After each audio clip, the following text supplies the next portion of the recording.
Homa Bay hoye! Homa Bay hoye! Umwami, the Right Honorable Prime Minister Raila Odinga, all governors present,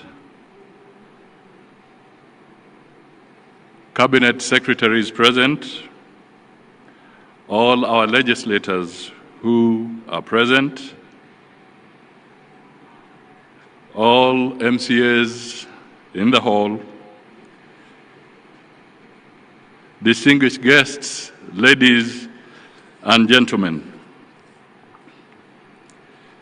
I will try and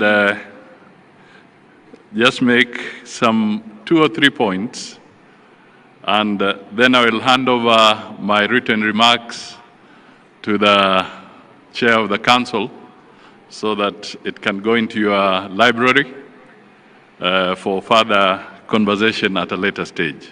So I'll completely reduce my remarks. But I just want to say that I'm happy. There's usually a phrase in English, they say, in the nick of time. I had seen the program and I was supposed to be scheduled to take the podium at about 4. But thanks to technology, because then I was able to realize that Umwami Raila has arrived, and I had to adjust my engagements elsewhere so that I can be here with him. So, and of course, let me give accolades to Governor Gladys Wanga and her team in the county for putting together a very, very colorful and important function for governors and for the country. Your Excellency Raila, we are standing here because devolution, in a way, is the product of different factions of our political landscape coming together. You will recall that after 2007-2008 elections, the Honorable Raila Odinga and the late Mwai Kibaki brought together what we commonly call the Grand Coalition Government. In the Grand Coalition Government, I was assigned the role of being Deputy Prime Minister and also Minister for Local Government. And through the leadership and guidance of the Honorable Raila and the late Mwai Kibaki, I spearheaded the sessional paper on devolved government under the Constitution of 2010, and also to ensure the 6 primary pieces of legislation to anchor the process of devolution and to have them ready on time for the general elections was a difficult task. The Prime Minister was very clear then that we must deliver on ensuring that we get to the next general election with devolution properly anchored and ready to go.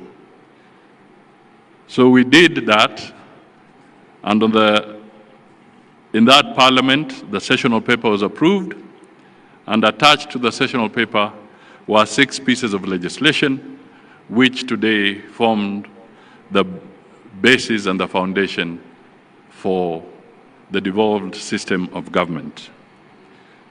So I want to confirm what the chair of the governors was just saying a few minutes ago, that it is not fiction It is a fact that Raila was at the center of ensuring that devolution takes root. Now, let me come to another very quick point. Maybe it has been said by previous speakers, but I normally wear my other hat once in a while to look at numbers. And in the past 11 years, we are now in the 12th, in terms of the consolidated figure of equitable share in revenue, county governments have received 3.6 trillion Kenya shillings, consolidated in the last 12 years. I will not go into the debate as to how you have utilized those resources. I think the best judges are the residents of your counties, and of course, the Auditor General, who from time to time is charged with the responsibility of scrutinizing how public resources have been utilized. Let me also highlight that through the media and previous contributors, there's been a lot of conversation around efficiency, proper utilization of resources, management of the payroll systems across the 47 countries, the effect of mismanagement to taxpayers. So I will not want to speak too much to that. But let me just highlight that we also have a record that there are about 688 delayed projects across 34 counties, valued at about 24 billion Kenya shillings. And in 33, there are also about 40 unutilized projects in 10 counties amounting to about 400 million Kenya shillings. These are issues that we need to look at. And abandoned projects, abandoned or maybe neglected. In 33 counties, we get a figure of about 20 billion worth of abandoned projects. That, again, becomes a matter of grave concern and critical action from our leaders across the board. Your Excellency, let me just pick up one more issue. Well, two more issues, really. One is that good policies are anchored on accurate and hygienic data, whether it is at the national level, at the county level, or even at sectoral level. I would want to urge that all county governments, if they can work systematically to strengthen their county statistical departments and capacity so that accurate and hygienic data can be generated so that we can have a strong basis, data-driven insights into the challenges that face all our counties. Let me also flag something that we need to address, and I mean no ill will, but I'll give a very specific example. And I speak to this because it touches on the portfolio of foreign affairs directly. Sometimes how we manage investments and foreign investments in our counties is absolutely critical. Let me give you the example of a regrettable case in Meru County involving Leopard Rock Lodge. This was a luxury ecotourism facility which was built by a French investor at a cost of 500 million shillings. In 2019, the previous county administration, I'm not talking of the current one, I'm saying the previous one. That's why I said I mean no ill will. The previous county administration officials allegedly orchestrated forceful eviction of the investor, leading to the destruction of the lodge's infrastructure within Meru National Park. The investor, a French national, had legally leased the land and invested in this facility. But because of local politics, the damage was caused. This gentleman went to court.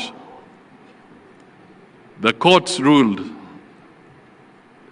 in favor of the investor, awarding compensation for breach of contract and unlawful eviction. The matter escalated internationally when the French embassy raised concerns with our national government, highlighting the damage to bilateral relations and investor confidence. Ultimately, in May 2025, the national government intervened at a cost of hundreds of millions of shillings, shifting the burden to taxpayers and underscoring how local missteps can impose national costs. So I thought this forum would be important for me to make a passionate appeal to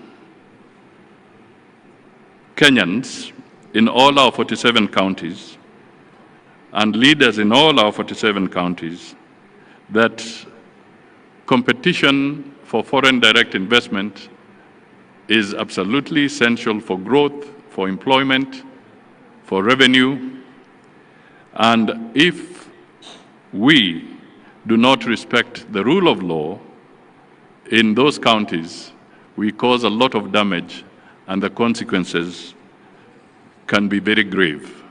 So I wish to encourage that we take corrective action and ensure that investments in our respective counties are properly safeguarded. Finally, let me just talk to the issue that still remains a crisis across the board. And this is garbage collection, solid waste management. 12 years into devolution, we still grapple with huge heaps of waste, blight in our urban and rural landscapes alike, posing severe threats to public health, the environment, and indeed our national dignity. Let us look at this area carefully. Garbage is big business. It's big business. You all know it, your experts have told you about it. The question is, who is benefiting from this big business? Are we all losing? That, again, I pose as a rhetorical question to the leadership as we review our 12 years of devolution. Perhaps I may want to provoke the leadership of the Council of Governors. Perhaps, if it is not already there, Perhaps we can introduce a rewarding innovation and sanctioning mechanism for counties that prove themselves in terms of waste management. Perhaps you can create awards where the resource allocation is increased if a county can properly demonstrate that they are able to deal with the solid waste challenge effectively, and those that may not be able to do so perhaps can be sanctioned so that they can also pull up their socks and not pull the other counties down.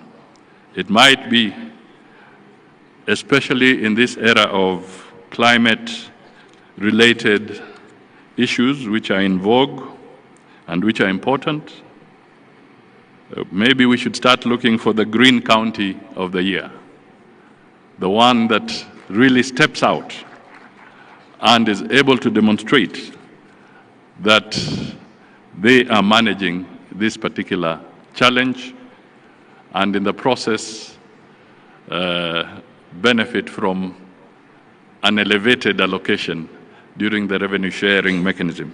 I'm speaking when I know there are legislators here, so perhaps they can refine this better as they reflect on some of these things. So I think I end there, but most important, devolution is and remains the most critical innovation within Kenya's constitutional framework. And whatever the challenges we face, I think it's important to acknowledge that the governors and their teams have made a difference in our society, and we challenge them to continue making that difference and making it even better as we go into the future. Thank you for listening to me. And now, I've been asked by the chair of the Council of Governors to request everybody to be upstanding so that we can usher in Umwami Raila Odinga so that he can come and give the final address.